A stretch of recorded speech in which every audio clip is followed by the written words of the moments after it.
ইতালির মানচিত্রে রাভেনা একটি শান্ত, নিঝুম শহর, কিন্তু এই নিস্তব্ধতার নিচে চাপা পড়ে আছে তিনটি সাম্রাজ্যের উত্থান আর পাথানের গল্প।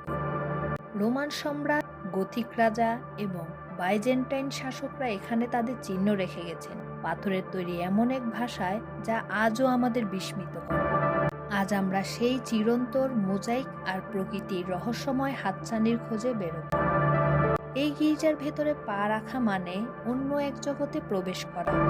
1500 বছর আগের এই কাঁচ আর পাথরের টুকরোগুলো আজও কেন নতুনের মতো উজ্জ্বল?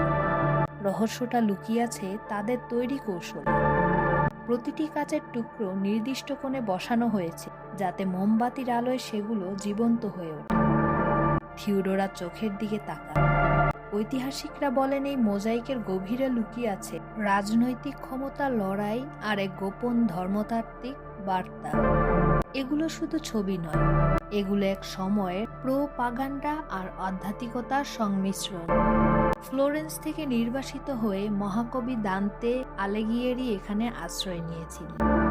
এখানেই তিনি শেষ করেছিলেন তার অমর সৃষ্টি ডিভাইন কমেডি। কেন তিনি রাভেনাকেই বেছে নিয়েছিলেন?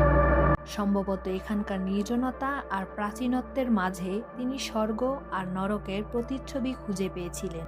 দান্তের হাড় দিয়ে ফ্লোরেন্স আর রাভেনার মধ্যে যে শতাব্দী প্রাচীন লড়াই, তাও এক রোমাঞ্চকর রহস্য। এই বন শুধু গাছপালা নয়, এটি রাভেনার ফুসফুস। বোকাচ্চিও থেকে লর্ড বায়রন সবাই এই বনের রহস্যময় নিস্তব্ধতায় হারিয়ে যেতেন।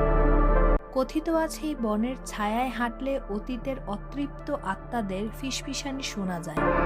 প্রকৃতির এই বিশালতা আপনাকে মনে করিয়ে দেবে মানুষের গড়া সাম্রাজ্য ধ্বংস হয়, কিন্তু প্রকৃতি টিকে থাকে তার নিজস্ব ছন্দে। রাভেনার আরেক রূপ লুকিয়ে আছে এই জলাভূমিতে। এখানে জল আর ডাঙ্গার সীমানা মুছে যায়। এই নোনা জলের প্রান্তরে হাজার হাজার ফ্লেমিঙ্গো যখন ডানা মেলে, তখন মনে হয় আমরা পৃথিবীর কোনো এক আদিম যুগে ফিরে গেছি। এই প্রকৃতি যতটা সুন্দর, ঠিক ততটাই দুর্ভেদ্য। এক সময়ে জলাভূমি ছিল রাভেনার প্রধান প্রতিরক্ষা প্রাচীর, যা কোনো শত্রুকে সহজে ঢুকতে দিত না।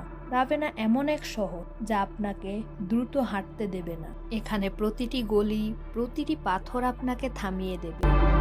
আপনি এখানে ইতিহাস খুঁজতে আসবেন, কিন্তু ফিরে যাবেন এক পরম প্রশান্তি নিয়ে। সাম্রাজ্য আসে, সাম্রাজ্য যায়, কিন্তু রাভেনার এই মোজাইক আর তার রহস্যময় প্রকৃতি চিরকাল এভাবেই আমাদের মুগ্ধ করে যাবে।